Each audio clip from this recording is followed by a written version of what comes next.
berikutnya kita akan mendengarkan sharing dari Ibu Maria, pembicara kita yang paling cantik hari ini. Oke, ya Bu Terima Maria, kasih Mbak Pinkan. ya Bu Maria Marpaung berpelayanan sebagai guru sekolah minggu, sebagai song leader, dan juga BPH Seksi Ibu dan Seksi Sekolah Minggu, serta juga Sekretaris Panitia Pembangunan Gereja di HKBP 3 Raksa Kota ya Bu ya, di Tangerang. Oke, Ya, betul. nah oke, apakah Bu Maria sudah siap? Sudah siap. Ya, waktunya 7 menit, silakan Bu Maria. Terima kasih Mbak Pinkan, juga buat Bapak Ibu yang sudah mengikuti sesi sharing kita pada hari ini.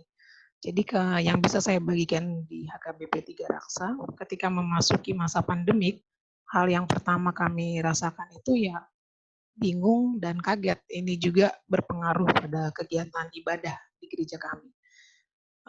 Hal ini dimulai ketika ibadah offline itu diliburkan sejak tanggal 29 Maret 2020. Pada awal masa itu kita belum ada ibadah online. Ibadah hari Minggu itu dilakukan dengan cara yang sangat konvensional, yaitu dengan membagikan acara ibadah melalui grup WA masing-masing wilayah. Ini bisa menuntut ke kepala keluarga atau orang yang dituakan dalam keluarga untuk memimpin ibadah setiap hari Minggu. Terus terang jujur nih ya, dalam keluarga kami pribadi pun itu sulit karena kebetulan kepala keluarga di rumah kami belum pernah memimpin sebuah ibadah yang biasanya dilakukan oleh sintua untuk di gereja yang lain saya nggak tahu nyebut sintua seperti apa ya, tapi di tempat kami itu sintua atau pimpinan ibadah gitu. Jadi pada akhirnya kalau hari Minggu kami cuman ibadah biasa aja, berdoa seperti biasa. Ini saya ambil dari sudut pandang saya sebagai jemaat biasa nih ceritanya ya. Kadang-kadang kalau setelah ya berdoa biasa aja setiap hari Minggu, bertemu dengan jemaat lain, mereka juga memiliki keluhan yang sama. Kadang-kadang ya hari Minggu lewat aja begitu dengan melakukan aktivitas seperti biasa. Jadi bisa dibilang terkesan bahwa datang ke gereja itu semua sebagai rutinitas. Pun kegiatan kategorial di tempat kami itu libur, mau PA untuk kaum ibu, kaum bapak, remaja atau remaja. Jadi ibadah online itu dimulai ketika pertengahan bulan April. Itu juga caranya dengan merekam ibadah di gereja oleh pendeta dengan sintua dan di-sharekan di YouTube. Nah, link YouTube ini dibagikan ke jemaat. Ya seperti sharing-sharing sebelumnya, kendalanya enggak semua orang mengerti untuk memakai link ini, membukanya. Di grup juga kelihatan, apalagi yang pegang handphone ini opung-opung. Opung itu orang tua lah ya. Handphonenya sih bagus, tapi aduh gimana ini bukanya, aku nggak ngerti. Ujung-ujungnya ya lewat juga. Sebenarnya pada saat itu perdebatan seperti yang Pak dia tadi bicarakan itu ya sama ya Pak. Bahkan jadi booming tuh di Facebook. Ya kita orang Kristen ini, corona itu takut sama kita, ya gitu. Tuhan kita lebih besar dari corona, ya. Tapi kan kita punya hikmat. Jadi perdebatan ya nggak terlalu berarti lah. Untuk masalah ibadah juga nggak terlalu heboh di tempat di gereja kami. Jadi saya memperhatikan bahwa majelis kami itu cukup mengerti dengan situasi yang terjadi saat ini. Begitu juga dengan sekolah minggu. Nah, kalau sekolah minggu saya concern banget nih, bisa panjang lebar nggak ceritanya. Nah, kalau sekolah minggu kita awal aktif itu ibadah online di akhir Mei. Kami rekam, terus kami bagikan ke grup sekolah minggu. Bagaimana cara kami memantau bahwa adik-adik kami mengikuti ibadah itu? Ya, dengan memberikan tugas. Ketika mereka mengumpulkan tugas, berarti kami tahu bahwa mereka nonton, entah nontonnya dari tengah sampai habis atau cuman ujung di tugasnya aja, minimal kami tahu bahwa dia sudah melihat video ibadah tersebut.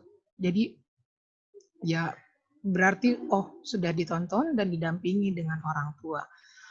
Itu kami sudah lakukan sebanyak 3 bulan ini kami baru melakukan 6 kali. Dan untuk ibadah streaming, ibadah dewasa itu baru-baru mulai juga bulan Mei. Di Facebook, viewernya juga nggak banyak ya, karena kebanyakan kami nggak terlalu, untuk saya perhatikan ketika saya membuka Facebook dan nonton bersama, viewernya itu nggak sampai 50% dari jumlah jemaat yang ada.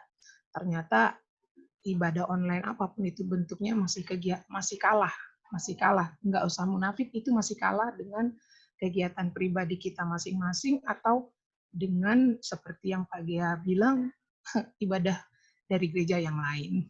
Mungkin cara penyampaian kami karena kami baru ya sedikit membosankan, jujur juga ini.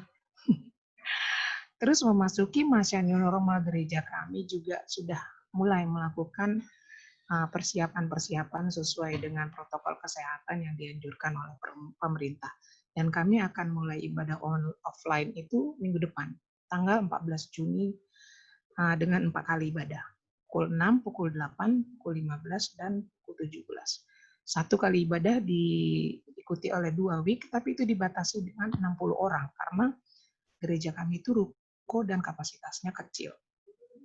Tidak bisa menampung banyak-banyak, itu nggak bisa. Jadi itu pun sama dengan yang lain, lansia, anak sekolah minggu, terus yang memiliki masalah dengan kesehatan itu tidak bisa.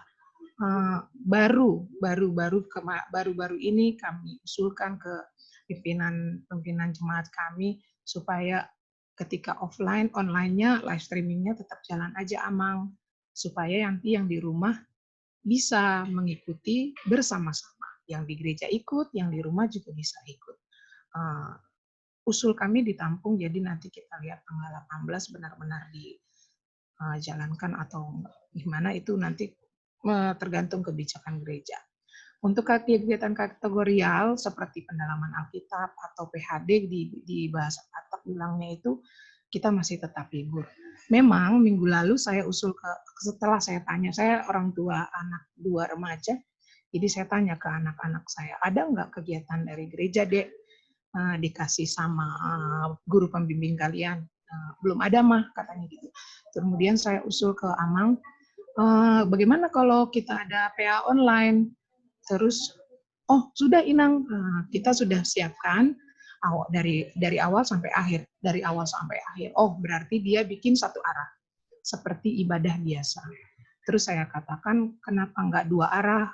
Alasannya waktu itu karena jumlahnya 50 orang ke atas terlalu banyak.